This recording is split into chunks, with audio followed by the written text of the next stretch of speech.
অধ্যায় ৭। তোমরা অন্যদের বিচার করো না, যাতে তোমরা বিচারিত না হও। কারণ তোমরা যে বিচারে বিচার করছ, তোমাদেরও সেভাবে বিচার করা হবে। আর তোমরা যে দাঁড়িপাল্লায় পরিমাপ করছ, সেই দাঁড়িপাল্লায় তারা তোমাদের জন্য পরিমাপ করবে। আর তোমার ভাইয়ের চোখে যে কুটা আছে, সেটা দেখছো ঠিকই, কিন্তু তোমার নিজের চোখে যে কড়িকাঠ আছে, সেটা লক্ষ্য করছো না কেন?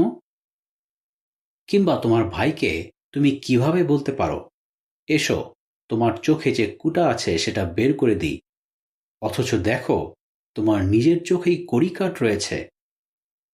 ওহে ভণ্ড, প্রথমে তোমার নিজের চোখ থেকে কড়িকাঠ বের করো, তাহলে তুমি স্পষ্ট দেখতে পাবে তোমার ভাইয়ের চোখ থেকে কিভাবে কুটা বের করতে হবে। কুকুরের সামনে পবিত্র বস্তু দিও না, কিংবা শূকরের সামনে তোমাদের মুক্ত ফেলো না। যদি ফেলো, তাহলে এরা হয়তো সেগুলো পা দিয়ে মারাবে এবং ফিরে এসে তোমাদের আক্রমণ করবে। চাইতে থাকো, তাহলে তোমাদের দেওয়া হবে। অন্বেষণ করতে থাকো, তাহলে তোমরা খুঁজে পাবে। দরজায় আঘাত করতে থাকো, তাহলে তোমাদের জন্য তা খুলে দেওয়া হবে। কারণ যারা চায় তারা সবাই লাভ করবে, যারা অন্বেষণ করে তারা সবাই খুঁজে পাবে, আর যারা দরজায় আঘাত করে তাদের সবার জন্য তা খুলে দেওয়া হবে। তোমাদের মধ্যে এমন কে আছে যার ছেলে তার কাছে রুটি চাইলে সে তাকে পাথর দেবে, কিংবা মাছ চাইলে তাকে সাপ দেবে?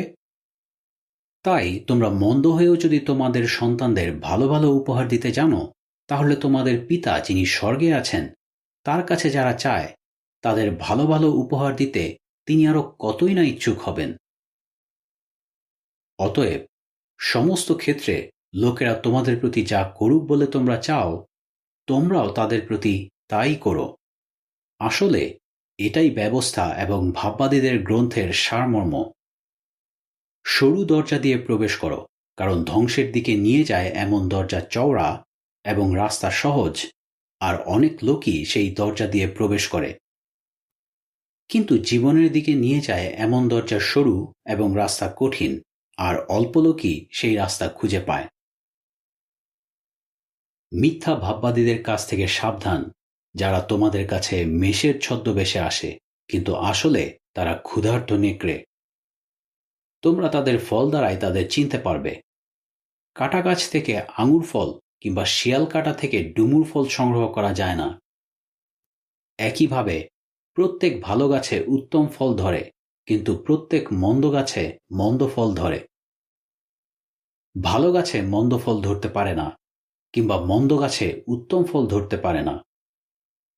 যে গাছে উত্তম ফল ধরে না, সেই গাছ কেটে আগুনে ফেলে দেওয়া হয়। তাই তোমরা সেই লোকদের ফল দ্বারাই তাদের চিনতে পারবে। যারা আমাকে হে প্রভু বলে, তারা প্রত্যেকেই যে স্বর্গরাজ্যে প্রবেশ করবে এমন নয়, বরং যে আমার স্বর্গীয় পিতার ইচ্ছা পালন করে সেই প্রবেশ করবে। সেই দিন অনেকে আমাকে বলবে, হে প্রভু, আপনার নামে কি আমরা ভবিষ্যদ্বাণী করিনি? আপনার নামে কি আমরা মন্দদূত ছাড়াইনি? আপনার নামে কি আমরা অনেক অলৌকিক কাজ করিনি? তখন আমি তাদের বলবো, আমি তোমাদের চিনি না, দুষ্টের দল, আমার কাছ থেকে দূর হও। অতএব যারা আমার এই সমস্ত কথা শোনে এবং পালন করে, তারা এমন একজন বুদ্ধিমান ব্যক্তির মতো, যে শিলার উপর তার বাড়ি নির্মাণ করল। পরে বৃষ্টি নামল, বন্যা এলো, এবং ঝোড়ো বাতাস এসে সেই বাড়িতে আঘাত করল, কিন্তু তা ভেঙে পড়ল না, কারণ সেটার ভিত্তি শিলার উপরে ছিল। আর যারা আমার এই সমস্ত কথা শোনে অথচ পালন করে না, তারা এমন একজন মূর্খ ব্যক্তির মতো, যে বালির উপর তার বাড়ি নির্মাণ করল। পরে বৃষ্টি নামল, বন্যা এলো, এবং ঝোড়ো বাতাস এসে সেই বাড়িতে আঘাত করল। এতে সেই বাড়ি ভেঙে পড়ল এবং পুরোপুরি ধ্বংস হয়ে গেল।